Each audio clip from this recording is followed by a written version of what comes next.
Welcome back. देखिए RRB NTPC की test series चल रही थी। 12 टेस्ट कंप्लीट हो गए थे। चलिए अगले टेस्ट की तरफ आगे बढ़ते हैं। 13वां टेस्ट लगाते हैं आरआरबी एनटीपीसी के लिए। इंपॉर्टेंट होंगे प्रश्न। सब्सक्राइब रखना स्टडी एक्सप्रेस चैनल को और लेटेस्ट वीडियो या फिर टेस्ट का नोटिफिकेशन पाने के लिए इसके बेल आइकन को प्रेस रखिए। तो क्वेश्चन नंबर 1 है, इंपॉर्टेंट है सारे के सारे प्रश्न और इन प्रश्नों की पुनरावृत्ति बहुत सारे एग्ज़ाम में होती रहती है क्योंकि इम्पोर्टेंट है। विष्णु पुराण का संबंध किस वंश से है बताइए।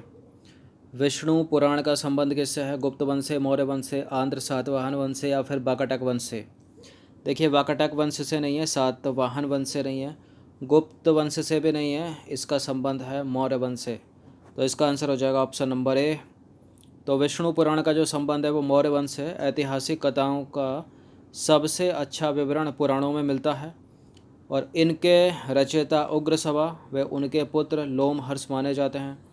इनकी संख्या कितनी है? 18 बताई गई है, जिनमें से 5 जैसे मत्स्य पुराण, वायु पुराण और विष्णु पुराण, ब्रह्म पुराण और भगवत पुराण में ही राजाओं की वंशावली पाई जाती है।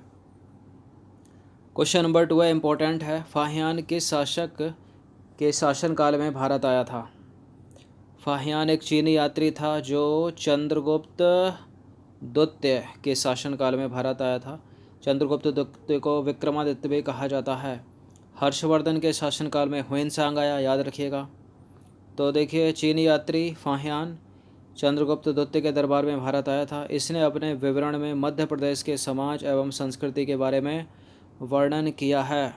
चीनी यात्रियों का भारत आने के क्रम की ट्रिक पहले भी बता चुके हैं सिविल सर्विस स्टडी चैनल पर। वो ट्रिक क्या है? चीनी यात्री को फांसी हुई। क्या ट्रिक है वो? चीनी यात्री को फांसी हुई। चीनी यात्री को फांसी हुई। जो ट्रिक छिपी है वो फांसी में छिपी है। फांसी हुई, इसका मतलब है फाहियान, एफ फा का फाहियान, सी का संयुग्मन और हु से हुएनसांग और ई से इत्सिंग। इसी क्रम में याद रखिए, फांसी हुई, फाहियान, संयुग्मन, हुएनसांग और इत्सिंग। क्वेश्चन नंबर 3 है, रेहला किसके द्वारा लिखा गया है? रेहला एक पुस्तक है, इम्पोर्टेंट है, बहुत पूछी जाती है ये। किसके द्वारा लिखी गई है? रेहला लिखी है इब्न बतूता ने। तो इसका आंसर हो जाएगा ऑप्शन नंबर ए। तो देखिए इब्न बतूता द्वारा लिखे थे रेहला और यह 14वीं शताब्दी में भारतीय उपमहाद्वीप के सामाजिक एवं आर्थिक जीवन के विषय में प्रचुर एवं रोचक जानकारियाँ देता है। क्वेश्चन नंबर 4 है, चाणक्य को अन्य किस नाम से जाना जाता है? विष्णुगुप्त, चंद्रगुप्त, हर्षवर्धन या फिर टेरियस। देखिए चाणक्य को जो है विष्णुगुप्त के नाम से जाना जाता है। तो इसका आंसर हो जाएगा ऑप्शन नंबर ए। और किस नाम से जाना जाता है इनको? कौटिल्य के नाम से भी जाना जाता है। किस नाम से? कौटिल्य के नाम से भी जाना जाता है। तो चाणक्य को विष्णुगुप्त के नाम से जाना जाता है। इन्होंने अर्थशास्त्र की रचना की है जो हमें मौर्य काल के बारे में जानकारी प्रदान करती है। क्वेश्चन नंबर 5 है, सती प्रथा का पहला लिखित साक्ष्य कहाँ से प्राप्त होता है? कहाँ से प्राप्त होता है? एरन अभिलेख, नासिक अभिलेख, मंदसौर अभिलेख। तो मंदसौर नहीं है, नासिक नहीं है, इसका आंसर हो जाएगा ऑप्शन नंबर ए, एरन अभिलेख से। तो सती प्रथा का जो पहला साक्ष्य है वो कहाँ से प्राप्त होता है? एरन अभिलेख से प्राप्त होता है। वीणा बजाती हुई मुद्रा किस शासक के सिक्कों पर उकेरी गई है? किस शासक के सिक्कों पर उकेरी गई है? उसी शासक के सिक्कों पर जो संगीत प्रेमी होगा इनमें से। कौन है वो? समुद्रगुप्त। तो इसका आंसर हो जाएगा ऑप्शन नंबर ए। प्रश्न पूछा जाता है हूणों को किसने पराजित किया? तो हूणों को पराजित करने वाला स्कंदगुप्त है। इम्पोर्टेंट है, ये भी पूछ लिया जाता है। तो देखिए समुद्रगुप्त की वीणा बजाती हुई मुद्रा वाले सिक्कों से उसके संगीत प्रेमी होने का जो है वो प्रमाण मिलता है। समुद्रगुप्त कौन से वंश का? गुप्त वंश का। क्वेश्चन नंबर 7 है, कल्हण द्वारा रचित पुस्तक का क्या नाम है? देखिए कल्हण द्वारा रचित पुस्तक जो है वो कश्मीर के इतिहास की जानकारी देती है, कश्मीर के इतिहास का वर्णन करती है। उसका नाम है राजतरंगिणी। क्या नाम है? राजतरंगिणी। इम्पोर्टेंट है, अर्थशास्त्र किसने लिखी है बताइए? अर्थशास्त्र लिखी है किसने? चाणक्य ने, या उनको बोलते हैं विष्णुगुप्त, या एक और नाम है कौटिल्य भी। अष्टाध्यायी किसने लिखी है? ये पुस्तक बहुत पूछी जाती हैं, अष्टाध्यायी अर्थशास्त्र राजतरंगिणी। तो अष्टाध्यायी के कौन है? पाणिनि है। अर्थशास्त्र के कौटिल्य या विष्णुगुप्त या चाणक्य बोलते हैं उनको। और राजतरंगिणी किसकी रचना? कल्हण की रचना, जो कश्मीर के इतिहास के बारे में जानकारी प्रदान करती है।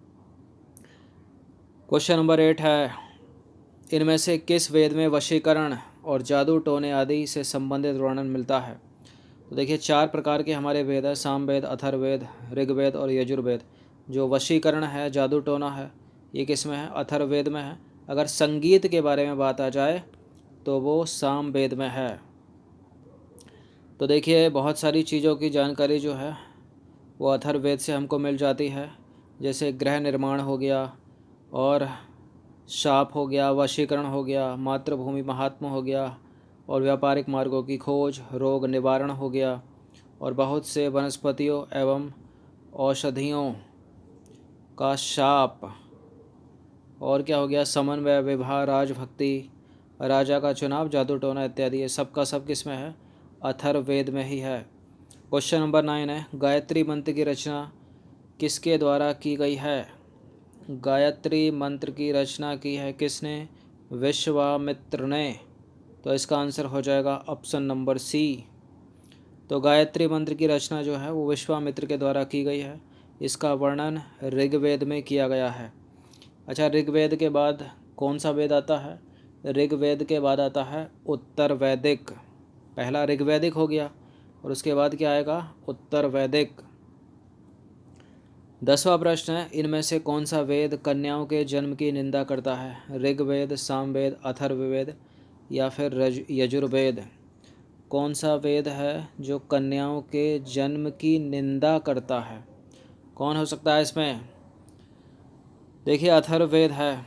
अथर्ववेद अथवा ऋषि, अथर्ववेद अथवा अथर्वा ऋषि द्वारा लिखा गया है, और इसमें ही कन्याओं के जन्म की निंदा की गई है।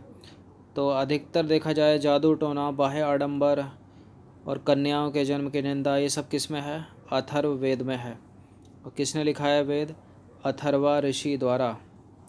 तो 10 प्रश्न ये ऐड किए गए थे इसमें इम्पोर्टेंट, अच्छे से इसका रिवीजन कर लेना 1 से 2 बार। धन्यवाद। इस पूरी की पूरी टेस्ट सीरीज़ की प्लेलिस्ट बना रखी है, वहाँ पर आप टेस्ट नंबर 1 से लेकर, ये कौन से नंबर का टेस्ट था, 13वें नंबर तक पहुँच सकते हो, जो 13 से संख्या बढ़कर 130 भी होगी और उसके आगे भी। तो हर दिन प्रैक्टिस करते रहो। धन्यवाद।